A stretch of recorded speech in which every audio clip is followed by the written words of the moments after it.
Hey everybody, it's Tizzy the Prophet. Right now it's another episode of What's Your Story, and today we have Walter Smith with us today. Walter, so tell us a little bit about yourself. Who is Walter Smith? Well, my name is Walter Smith. I am a native of Boston, Massachusetts. I grew up right here in this community. I am a father. I have 6 children, 3 sons and 3 daughters. I am a grandfather. I have 3 grandsons and 3 granddaughters. And I am a self-proclaimed patriarch.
As a black man growing up in Boston, Roxbury, Mattapan, Dorchester, South End of Boston, and in a baby boom from the '60s, my experience is that pretty much women held everything down, and at this stage of my life, I've kind of like come to realize that.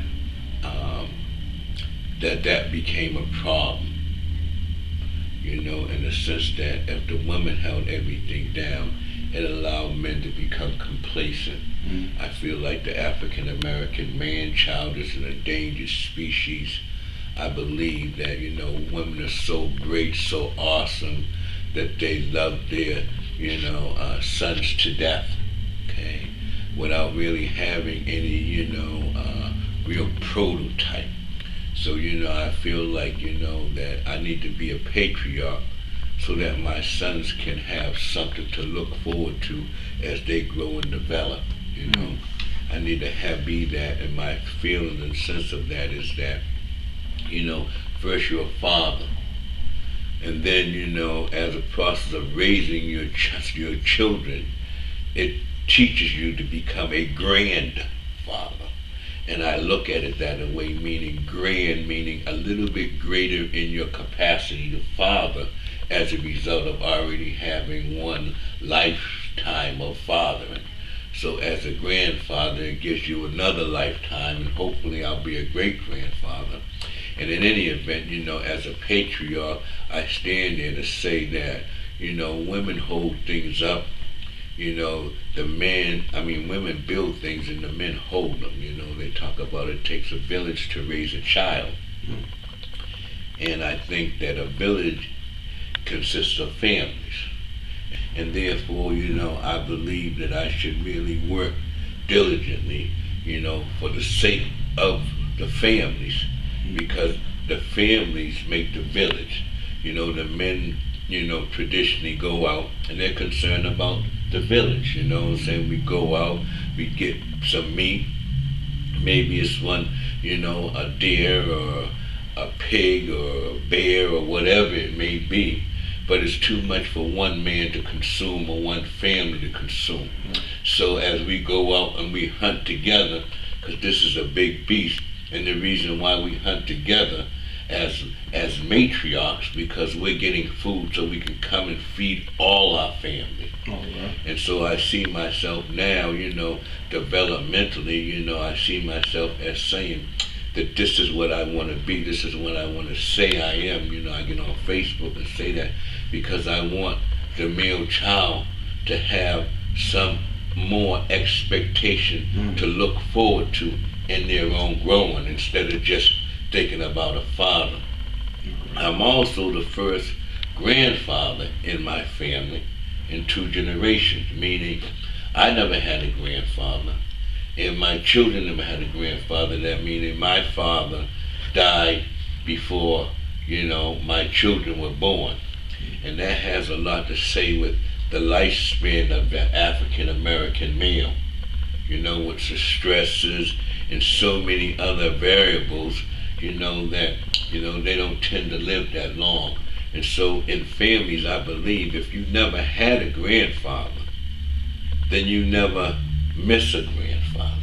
You don't know the value of a grandfather. So that's how I see myself now also, as a grandfather, because I want, again, my son, who I consider the African American child, man-child, to be an endangered species through jails, through, violent activities.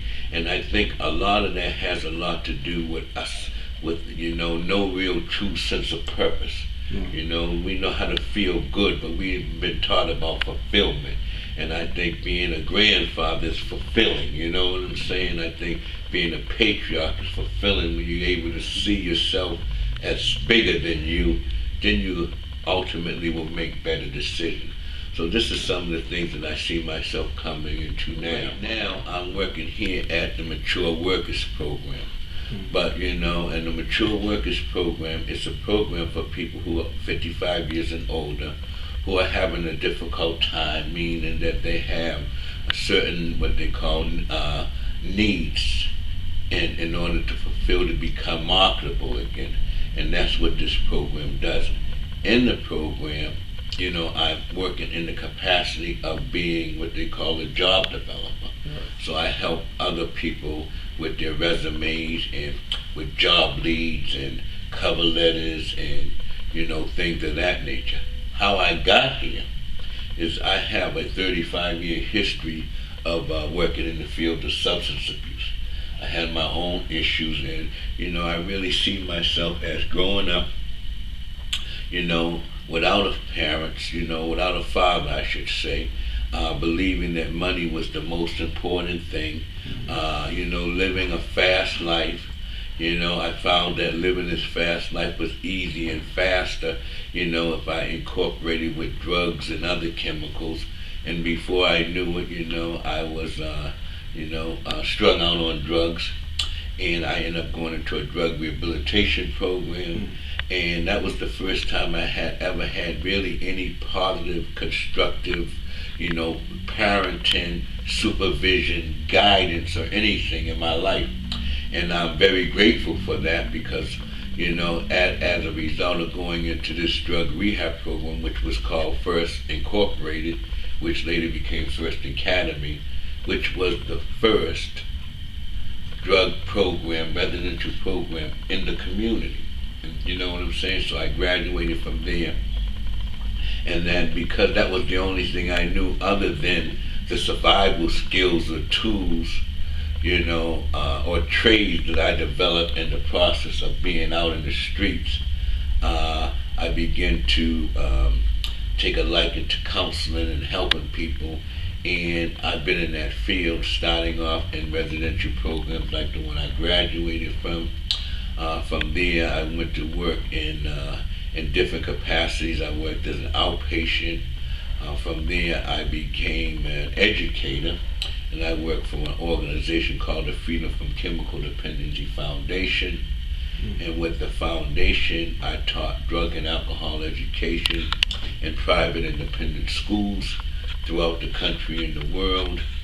And from there, I ended up coming back into the community and doing different things. I ran summer camp. I've always been a program coordinator. I had a program up at Rocks Comp. I worked for HIV Services, and I worked for them for the past 13 years.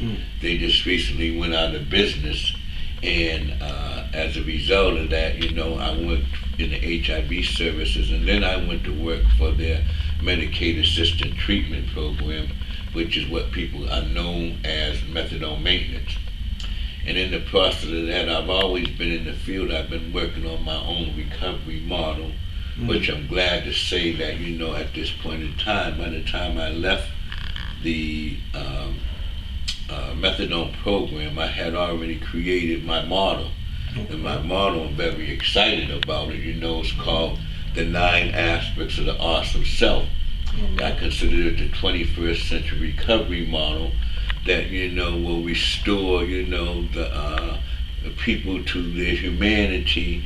We restore the person who suffers from this condition to their own personal dignity as human beings. And my goal with the model is to improve the health and quality of life of 1 million human beings with my model. What's exciting about this, and also, trying, is that when I worked at the methadone clinic, I was working with my patients with that model, and a private organization came along and took the clinic. And they don't function, their whole focus was on money. Okay. And so, it's understandable with corporate restructuring. Anyway, we weren't a good match, so they went their way, I went mine. What happened was, because I had this medicine, I was the only one with it, I created it. Now I'm in a position where I treat my patients, like maybe 15 of my patients that I had from the clinic, I'm treating them now on my own. And what's interesting about that is that I don't have an office now. I'm not able to collect insurance from them, but because of who I am as a person, I know I'm the only one that has the medicine. You know what I'm saying? And so therefore, I can't not give them the medicine just because they don't have a way to pay for it. Because I'll really come to realize that people's lives are more important than money. You know what I'm saying? I wish I had someone else that knew it, that I could say, well, you can go over here and see Joe Splivingane, because Joe Splivingane know the model too, and he can get paid for it, you know what I'm saying? Because, we got to have some means of income just to live. But, I'm not stuck on that, because I really want to affirm for myself and my children and for everybody that, money is significant, but I'm money. In other words, I never ever want to let money or ever think about money being greater than me or any human being, because the human being created money. So if you let what you create become bigger than you, then you diminished yourself. And there are a lot of people, today who will do anything for $1. You understand what I'm saying? And I didn't grow up that way. I grew up, when, we was the black folks in the community.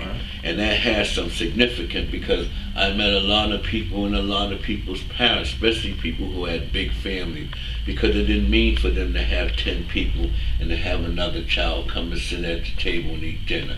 10, you might as well have 11, you know what I'm saying? That's how it was. So I met a lot of people. None of us really had anything, so we were very much about sharing. You know what I'm saying? We didn't really need to use each other to make ourselves bigger. Or you know what I'm saying? If somebody had a car, everybody could jump in the car. Some people jump in the trunk, and we go to the drive, and everybody get out, and we all see the movies. So if one person had a car, everybody had one. And now it's sort of like, everything's changed. The value system's changed. You got young people out here hurting each other for their sneakers or for their iPhone or for to be somebody. So that model that I created, it says that the human being is an awesome entity. It's the 9 aspects of the awesome self. That's what I call it. I call it the 21st century antidote for many societal ills.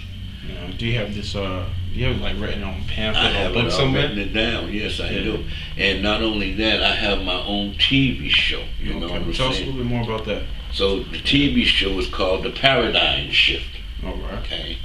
And you know what a paradigm shift is, right? No, I don't. So a paradigm shift is a change from one way of thinking 180 degree to a total another way of thinking, and it's usually propelled by an agent of change.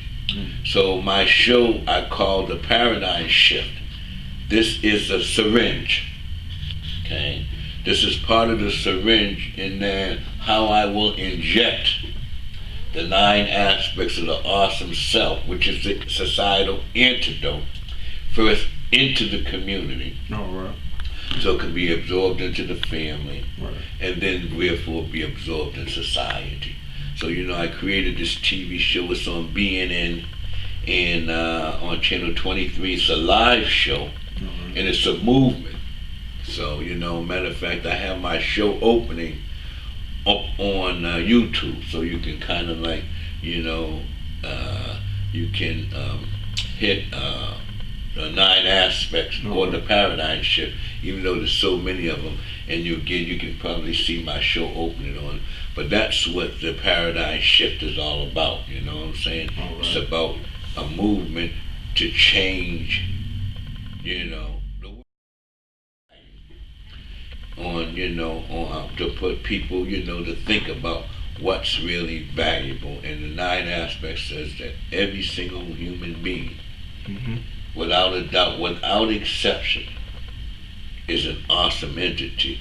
And it's a model that, because I kind of grew up with from the theory that I'm from Missouri, you got to show me. So because I think that way, I feel the same thing. I have to be able to show without a doubt.